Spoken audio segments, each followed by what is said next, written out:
HBCUs are more than a trend. Yeah. We're forever a part of the culture. HBCU Pulse always has you on lock. From the shade room to your favorite news feed, and now on your TV and radio. We are the #1 outlet for HBCU culture. Follow HBCU Pulse on social media and visit hbcupulse.com to stay up to date on what's going on in the HBCU community.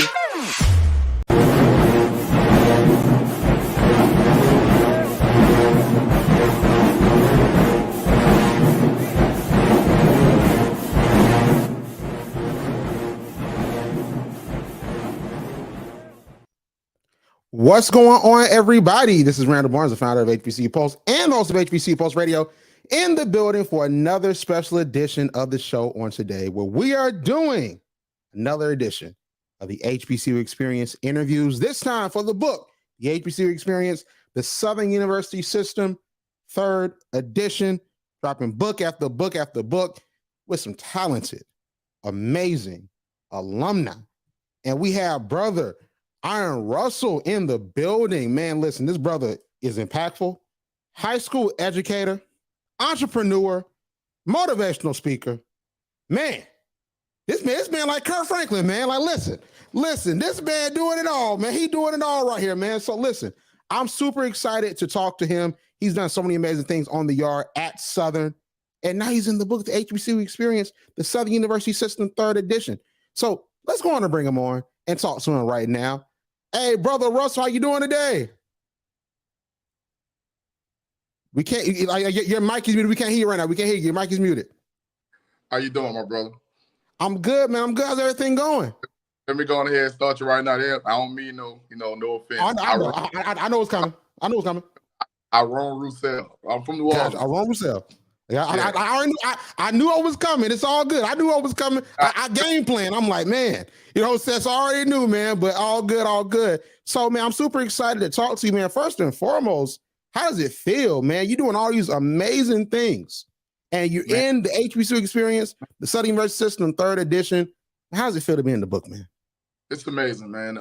It's a great opportunity for somebody like myself, man. I like to talk about my background a lot because it's when you look back on all of the things that you've gone through and to see where you are now and the opportunities you've gotten, and all of the hard work, it shows that it pays off. Somebody's paying attention, somebody sees, and again, the opportunity is just amazing for me. Man, listen, you did so many things on the yard. You got your Kappa Kappa Psi shirt on in the building. You're a member of Alpha Phi Alpha Fraternity Incorporated. You were doing all these amazing things on campus. We're going to get into them, but I just got to know before we start, why did you choose Southern University as your HBCU?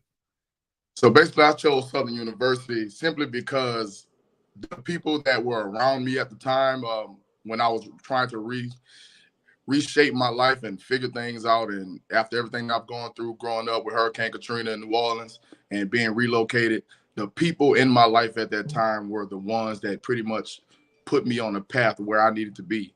And that was guys like Dr. Isaac Griggs, the legendary Dr. Isaac Griggs, Mr. Carnell Knighton, former band directors of Southern University. All of those people, they gave me an opportunity to be who I am right now. So, of course, Southern University is it. I considered other colleges. I definitely considered other colleges. But Dr. Greg sat me down and said, man, hey, what do you want to do? I said, I want to be an educator. I want to be a band director. I want to be a music teacher. And he said, look at all these people around you. Are they great educators? Yes. He said, then why not go to Southern University? That's where they went. So if you want to be like them or be better, then why not go where the foundation is? So Southern University is where I chose. I love it. I love it, man. Now, I got to ask you this. So you said it was other schools that were in consideration. What are some of them other schools you feel like bringing them up? So recruiting in New Orleans, recruiting for band in New Orleans is big. So all of the colleges are going to go there to recruit those students. Texas Southern was big at the time. Some of my friends that I grew up with was in the band with, they were going to Texas Southern. So as a high school kid, you're saying, I'm going where it's familiar. Well, then Southern University became what was familiar for me. Marching in Louisiana Leadership Institute, I was on Southern's campus all the time. I got to see where the band practiced. I marched where the band practiced. I considered a couple other colleges, Miles College, Jackson State University, Texas Southern University, but it all came down to SU, which was the best decision I've ever made. Hey, man, I love it. I love it. And I got to start with this before we start off just going through each year. You were a member of the Human Jukebox. And see, here's the thing. Like, I just started a new job, man, today. I'm a writer for Clutch Points, you know, and I'm leading the HBCU strategy, associate editor of HBCU content for Clutch Points. And today, this is so crazy. I wrote an article. I don't know if you heard about it. ESPN just announced today that they're doing a national band competition at the Celebration Bowl. Ain't that that's crazy? And it's like that's taking the culture to a whole totally different level. So I gotta ask you this. It's almost like it happened on purpose. They announced this today. I started my job and I'm interviewing you. So it happened on purpose, man. That's what I think. So what do you think about this, man? Like, how big is this? Is this a big deal? Is it just, you know, is what it is? Like, how do you feel about this, man? I mean, man, it's a major thing to get banned on that level, on that national level, already national in its own right, this national notoriety in its own right, but to go to ESPN, which is, you know, predominantly sports, which is basically sports. They'll catch, you know, a few other tidbits of news here and there, but you're talking about band. We're talking about something. And there was this thing, Marching Sport. You know, back in the day, we had marchingsport.com. Well, here we are. The Marching Sport has finally transitioned over into the actual sports realm, and people will be able to see that. There are people who aren't exposed to the band culture, and they'll be able to see that in its glory, in its, you know, everything that's just amazing about the marching sport. They'll be exposed to it. So I love it, man. I'm happy for the culture. I'm happy for the culture altogether. I got to ask you one last question before we start. Let's talk about just your experience at Southern. Is Southern going to be there? Is 4 schools, MEAC, SWAC, SIC, CIAA. Southern going to be there? They're going to be there? Don't have this event without Southern University. If the event is going on in Southern University, Human Jukebox Marching Band is not there, you might as well cancel the event. You don't have it without the Mecca. I'm sorry. You do not have it. I feel it 100%. Listen, we gonna see, and I'm rooting for Southern, man. Listen, like, you know, I'm like they got to come out. It's gonna be lit, man. So I'm super excited for that. I got to ask you that because you're a member, you're a former member of the Human Jukebox, man. Like you work in music, so I had to ask you that. But let's go on and get into your time at Southern University. So we're gonna go year by year and just talk about all you did on the yard and your experiences. So first, let's talk about your freshman year, man. What was your freshman year like? Freshman year was a blur. I mean, you're a freshman in the band in the Human Jukebox. You're getting readjusted to life in a different world, getting adjusted to college. Flat out a blur. I couldn't tell you exactly what happened. All I know is I looked up and it was Bayou Classic, and I was happy because now I'm finished. I can grow my hair back. You know, like, you know, Krabs, we were still bald then. You know, with freshmen we were bald. But I was able to grow my hair back. I was able to see my people, enjoy, just really get adjusted to college life. Just, it was amazing. And that freshman year going into my spring, had much more freedom, got to enjoy the school because, you know, we didn't have that many events. We didn't have all of those games on Saturdays. So you got to really see what college life is. And our directors always told us, you know, when you get more freedom, that's when things start to happen. That's when you start to get a tad bit more complacent. So you got to stay locked in as if it was the fall. So, man, college was amazing though, man. It just, it's my favorite thought to have, college. If I could go back and live and be in college forever, I definitely would. Man, it was just amazing, man. Eric, I'm telling you, that's something. I think that's a sentiment that all of us think, especially when you get into that real world. You know, because when you're a senior, you're like, man, listen, I'm ready to go. I'm ready to get my life started. But then you get hit with bills and student loans and real world problems. Like you're like, you know what? You actually at college I wouldn't mind that. I wouldn't mind that at all. It's just, man, washing clothes, man. Like that was a bill in itself, you know, man. But yeah, it was. Some folks wash clothes for free. They lucky. Yeah. Some folks are blessed like that. We weren't blessed like that. They're lucky, man. But let's talk about this, man. So I have to always ask anybody that comes on that was a member of an HBCU band about this. So, you know, Drumline is a classic. and Drumline is the movie. I know you've been asked this before, but I'm gonna ask you this again on the interview.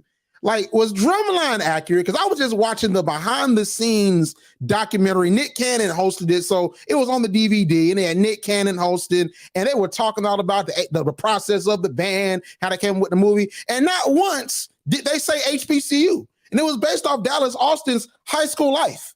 And I'm like, how you doing an HBCU movie about a high school drummer? So I gotta ask you. I don't know what band director's going to sit in anybody's living room and recruit them. Let alone percussionists. Band directors, there's this adage that, man, it doesn't matter what's going to happen. You're going to have enough drummers. You don't have to worry about recruiting drummers, but let alone to go all the way to New York to sit in your living room and recruit you as a snare drummer, nah. But there were some things that I saw that were accurate, was really, really cool. Of course, the dynamic of what's popular and what's not, what band programs are going more towards the pop world than the traditional music world. So those things were very accurate. But as far as a few other things, it was just the guys that are in the band, they're not going to say Drumline is the first reference. And we all hate when people reference. Matter of fact, I got a call about a performance from my high school, and the lady said she wanted what was on Drumline. She just assumed that was what we do. Yeah. yeah. There you have it. That is hilarious. So I gotta ask this because we talk about freshman year, and you had Devin. He was a freshman, and he got in the band. You had the band director, Dr. Lee, recruit him like he a 5-star quarterback, in 2002, and he go in there. He sat in his living room. He couldn't read music. Is that realistic? Can you be a freshman in the Human Jukebox and not read music? That's not happening. You have to audition. You have to audition. There's no coming there, then you audition. No, you have to audition before they even consider welcoming you in, before you even get a letter. And I don't know, Mr. Jackson, Dr. Greg, Mr. Knighton, Mr. Hamer, all of those guys, nobody's going to your living room to hear you play in front of your mom. Like, nobody's doing that. Nah, it's not happening. Hilarious. As we see, you see the differences between one freshman experience and a fictional freshman experience. You see, that's all. Yeah. We just want to say we clearing up. Drumline, cool movie, ain't that true? All right, we gonna leave it there. But listen, so I gotta ask this. So Bayou Classic, you performed at the Bayou Classic your freshman year. So what was that experience like being at the Bayou Classic your freshman year? Man. Seeing all of those people, I've never performed before then I performed at the Rose Bowl in high school, but to see that stadium, I grew up in New Orleans, I'm from New Orleans, and to see the Superdome packed like that as if it was a Saints game, and all of those people are cheering, and you're in the middle of that field, man, it was just amazing. I'm speechless when thinking about it, simply because that changed my mindset at that point as it pertains to what we're doing here at Southern University. We're on the national stage. Being on the national stage, these people are going to see you raw and uncut. They're going to see you, and they're going to be able to pull this footage all of the time. So you're going to have to make sure that you're performing at a top tier level. And me thinking that in my head, I'm like, I can't mess up. I cannot mess up on TV. My mom was gonna see me on TV. Sure enough, as soon as I got back, they done recorded it. They saw my little 2 seconds I was on TV. They got it, and I cherish those moments. I cherish it because that made me into the person that I am. I have to be ready for performance. I have to be. There's no such thing as not being ready for performance.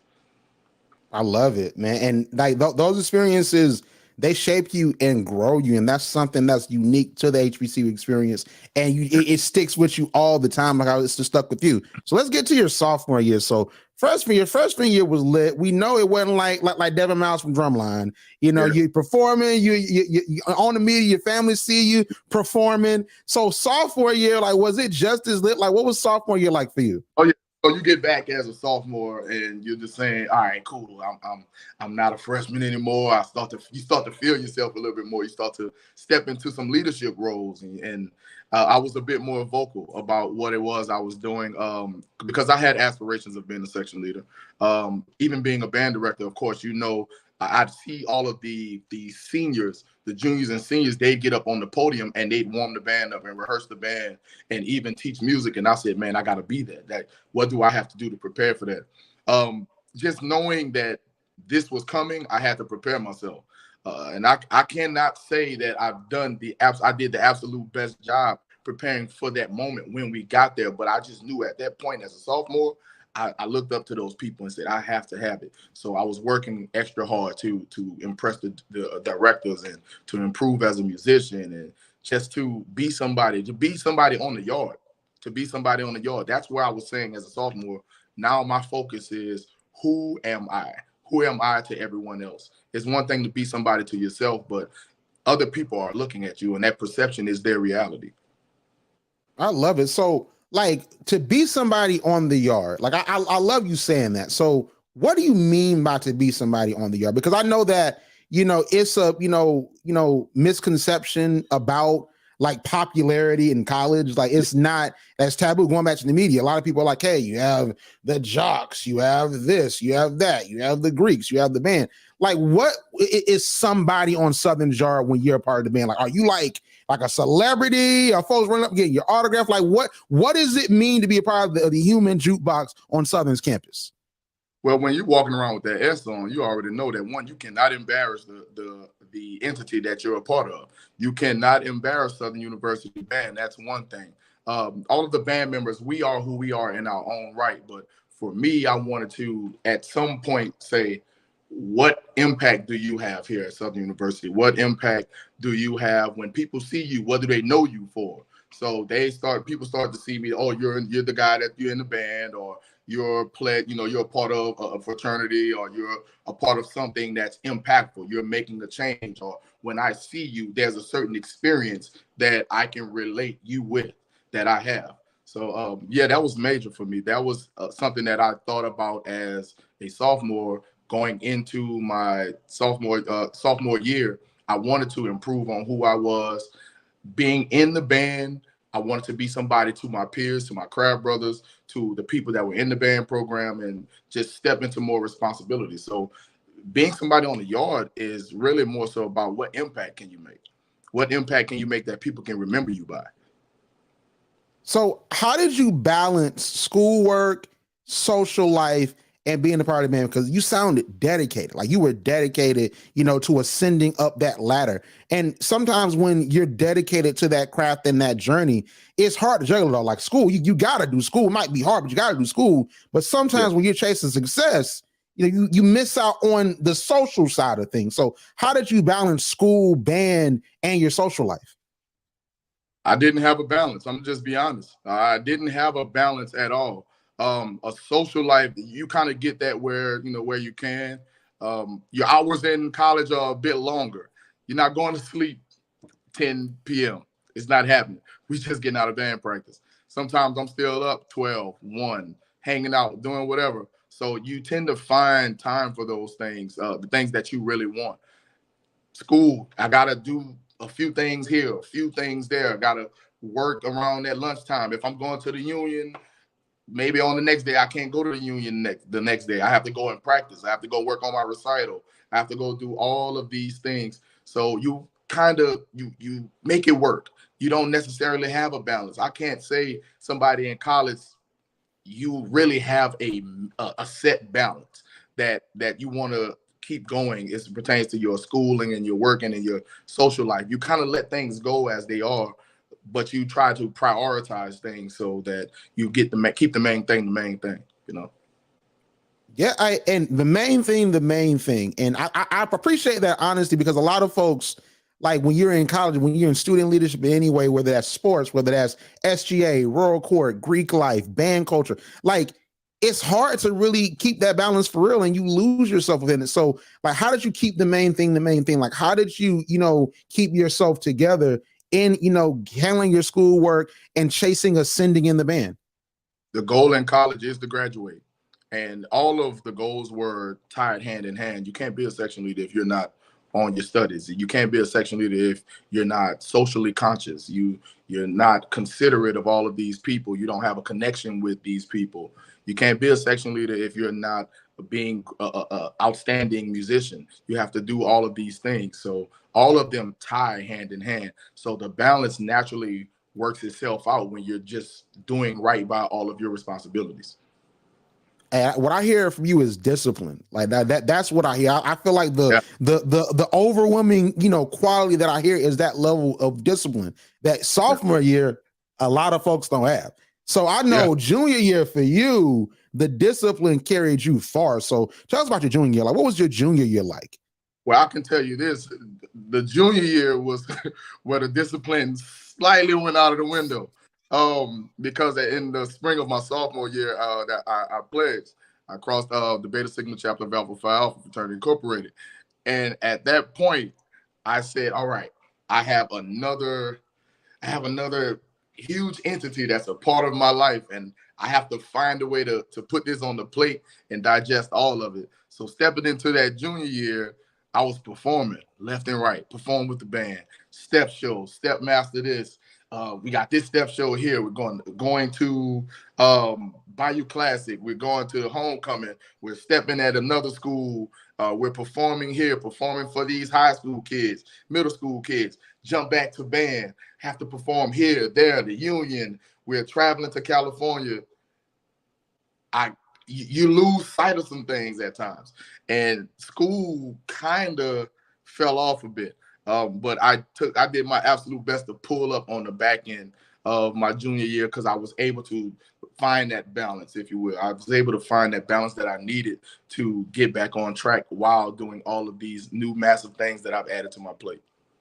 Wow. So like, what was it fun? Because, for me, when I graduated, like, life slowed down even now to this point. Of course, when I graduated fall 2019, right before COVID. So I graduated before COVID got here, and then everything was shut down for show when COVID happened. But like before that, I was moving around, going to all these different places, and life slowed down. Even to this day, I'm still trying to adjust to it. But you had a way crazier schedule than me in the band. You're Greek. You're doing all these different things. So like, was it exciting or was it burdensome? It was a burden that I would willingly carry every day because it made me who I am now. It made me appreciate responsibility. It made me appreciate all of the things that go along with the responsibility, especially when you're successful at it. Because people look at you and say, man, you're doing all of these things and you're actually good at it and you're actually succeeding and you're actually making something out of it. Yeah, I would definitely take that burden any day. Those were the best years of my life. The best years of my life simply because I was active, I was involved, I was becoming something. I was literally becoming somebody that people look forward to seeing. And that's who I am as an educator now. My students look forward to seeing me. If I'm not there, that day is bad for them. So people started to anticipate whether I'd be there or not. What would it be like if you were in this step show? What would it be like if you were a part of this particular area in the band, or if you were performing here, so on and so forth? My biggest thing is I wanted people to feel that for myself, if I am a part of it, you're going to get something great out of it. You're going to always have a good experience when you see it. And, I miss those days because that was a time for me where I was seeing my growth happen. I was seeing my growth happen as a person, and it's surreal just being in that moment, seeing everything transpire.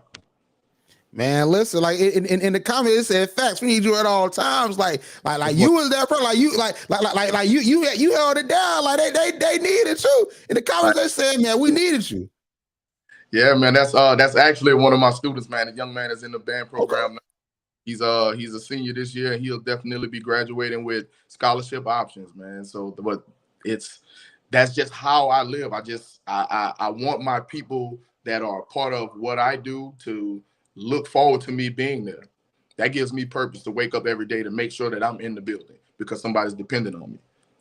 I love it. The power of education, the power of representation, Black men in education. That's something that's powerful And I don't think we talk about it enough. We talk about it. We don't talk about it enough, how Black men really can transform lives in the education system. But let's talk about your senior year, right? So you're doing all these things, like you got more hours in the day than the rest of us. You making it happen out here, part of all these different organizations and Human Jukebox, traveling, you stepping, you're playing everywhere. So how was your senior year? Like that last year that you want to get back, like what was your senior year like? So it took me 6 years to get out of school. Now I'll talk about this why. This is why I'm gonna tell you. So my senior year was terrible. My senior year was the absolute worst year. It was a year that kind of broke me in a sense because I was so ambitious, but I started to step beyond my limitations. I started to go beyond my limitations. It was just a rocky year for me in the band. I was actually demoted at a certain point simply because you can't want more for something than the actual head band director or the leader, or you can't want more for something for that entity. Even though you might see something, you have to know where you're supposed to be as it pertains to your leadership position, because they see things that you don't see. So while I'm blindly thinking about we should be doing this, we should be doing that, or this should go this way, I started to feel myself versus understanding what the band directors see beyond the initial decision that you want to make. So I had a point in time in the year where I was demoted. I'm just being transparent. I had a time where the band director embarrassed me in front of the crowd. Like it was a humbling year. I think we lost the step show that year. We lost homecoming. Like we lost bad. It was bad. And I was, I just remember that year and said, everything went so bad that year that now I have to find a way to come back full force. I have to find a way to reinvent who I want to be and the things that I want to do. And all of my downfalls were nobody else's but my own. Stepping into these responsibilities, again, you cannot step beyond your responsibility and your limitations.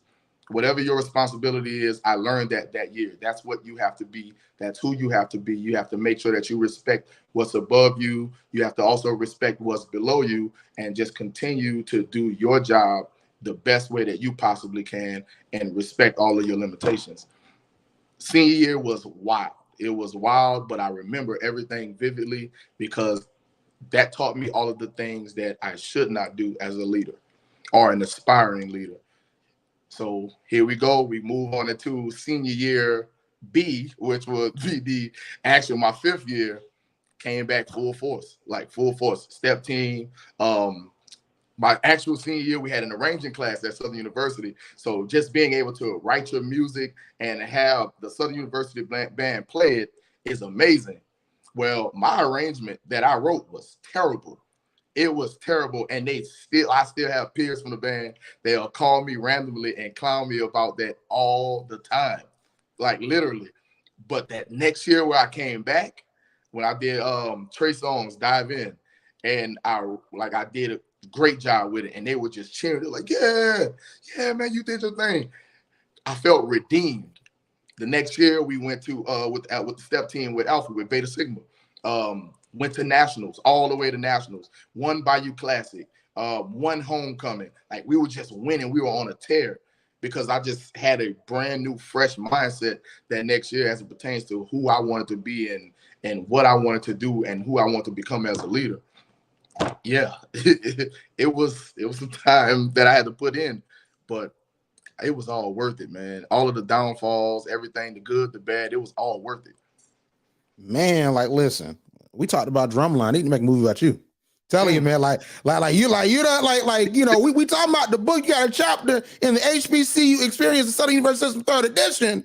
But like what you just described to me was the ending of a good movie when you arranged Trey Songz Dive In and they started cheering. Like I can honestly hear the music when it's like dun, dun, dun, dun, like the music. I can hear it, man. They need to make a movie about you. I'll never forget that stuff, man, because I just like when that first initial arrangement that I had, man, I just thought I didn't want to do this anymore. I didn't want to be a band director anymore. I was ready to give up. I was ready to change my major and do something else.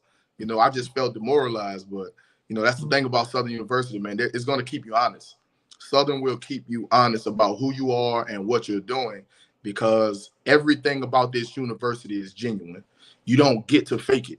Somebody's going to hold you accountable. Somebody's going to set you straight so that you cannot go out into the world lying to yourself about who you are and what you want to do and where you want to go. You have to keep it real with yourself at all times, because you got to keep it real with the people that's on the yard. I love it. I love it. So we have a question from the audience, from your student. I think this is a great question. Did your college experience change your lifestyle today? Yeah, college changed everything about me today. I was different. I was a different guy. I didn't know what I wanted to do.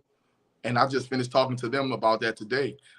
You don't get to say, I don't know, to the question of what do you want to do with your life as a person, as a student, 9th, 10th, 11th, 12th, whatever. You don't get to say, I don't know. You need to have some type of purpose about what you're doing today so that you can eventually meet that goal. So definitely, then I didn't know what I wanted to do. I figured out what I want to do like halfway through my freshman year. I figured out that I really wanted to be a band director halfway through my freshman year, and I wanted to be a music educator. So yeah, college definitely changed everything about who I am right now. I probably would, I tell them all the time, I wouldn't be a band director if I didn't go to college. I'd probably be working at Wendy's. I'd probably be a manager somewhere. No slight to those people, but like I'm thankful for the position I'm in now. I'd probably still be at Taco Bell on Perkins Road in Baton Rouge. I'd probably be a manager right now. I probably, I enjoyed that place. I was happy there. I was good, but I had to step into this new realm that was going to challenge me and require more of me. So. I love that, man. And I think that's a great transition into your chapter of the book, because you have an experience, like real talk, I was joking about how in a movie, first you really do. It's not even a joke. You really need a movie, man. But we got to start with the chapter though. You got to start with your chapter in the HBCU Experience Southern University System 3rd edition. And tell us about what's chronicled in your chapter, because there's so much you said here. So what do you talk about in your chapter? Well, basically in my chapter, I give you my experience, but I give you the thing that I was so enamored with about Southern University when I first saw the band. It was homecoming, 2006. That first time I saw Southern University band in person. You can literally hear the band in the distance. That's the thing. When the band's marching from the band room, I'm not a part of this band yet, but I kind of got an idea what's going on. So you hear the percussion, and you hear all of a sudden behind the percussion, you hear the whole band yelling, hey, oh, and it's coming. So you know something is coming. And as they turn into the stadium, you would think as massive as that sound was and as masculine as that sound was, that's what you were going to see. No.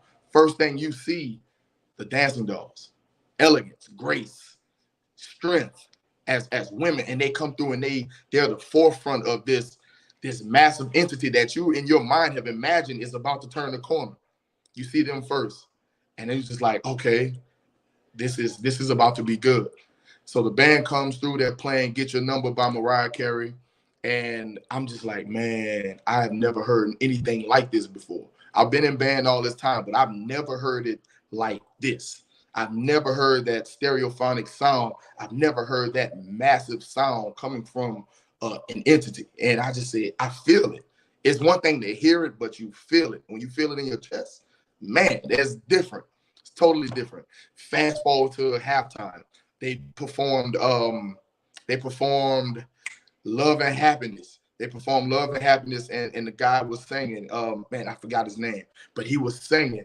And I'm just feeling this whole homecoming vibe, this cookout vibe. It felt like family. Everybody was into it. Everybody was all a part of it. All the people on the away side, on the home side, everybody was having the same feeling. And it was amazing. I had never seen anything like it.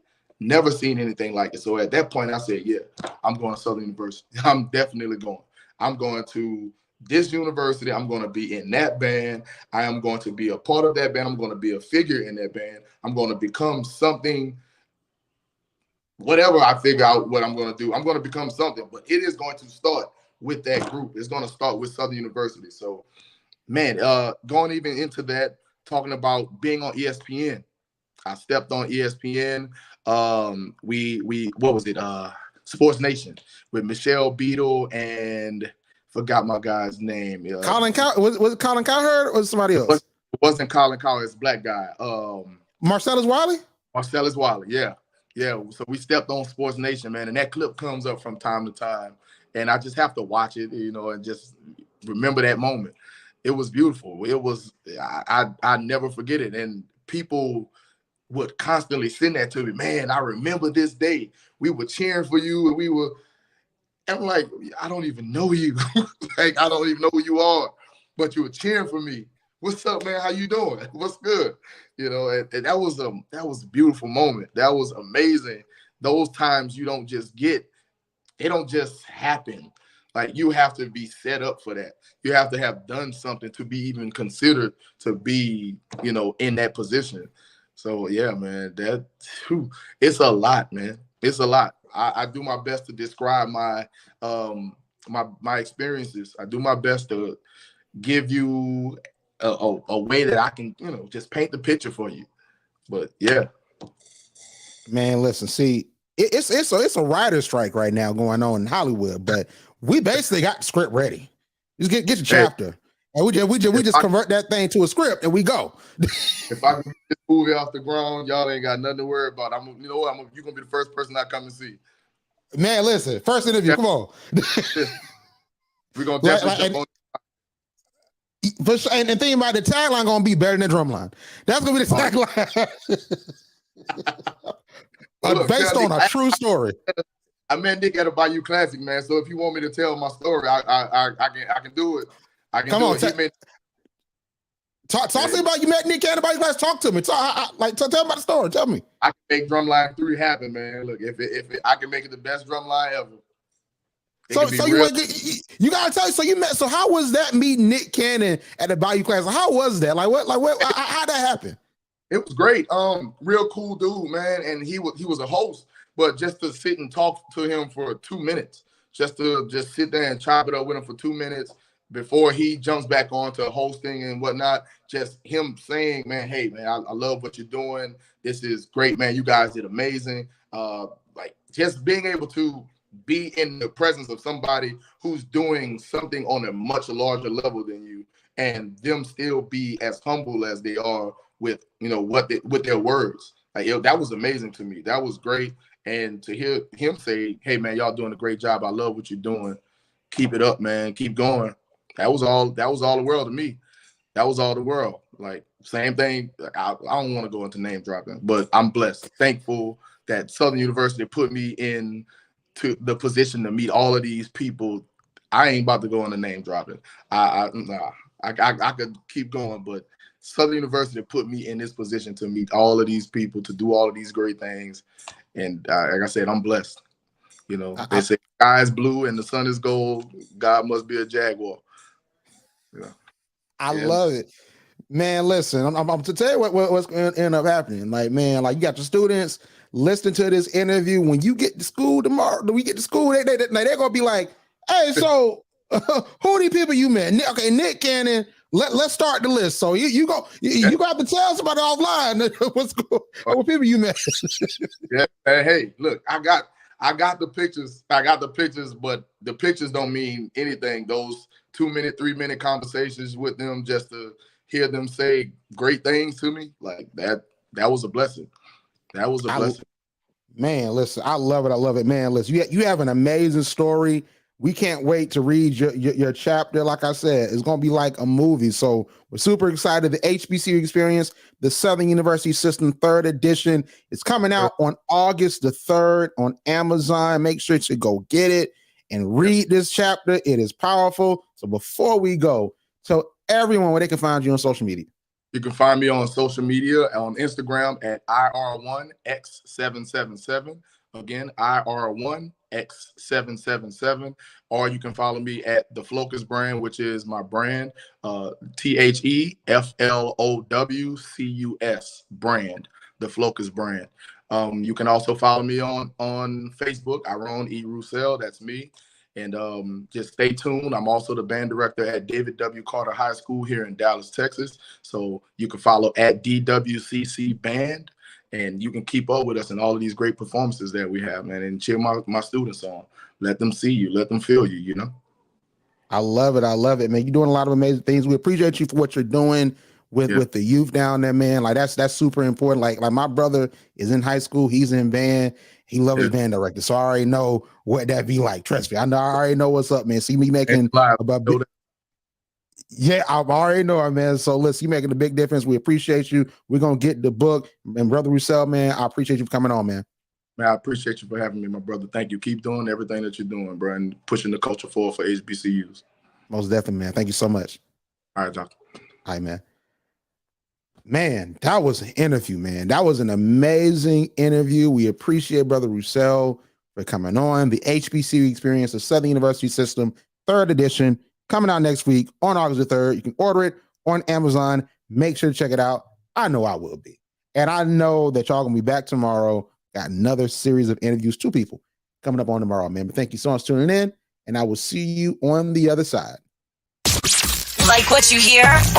Yeah. Subscribe to HBCU Pulse Radio on Apple Podcasts, Spotify, or wherever you get your podcasts. Also, head to hbcupulse.com to stay up to date on what's going on in the HBCU community. Thank you for listening to HBCU Pulse Radio.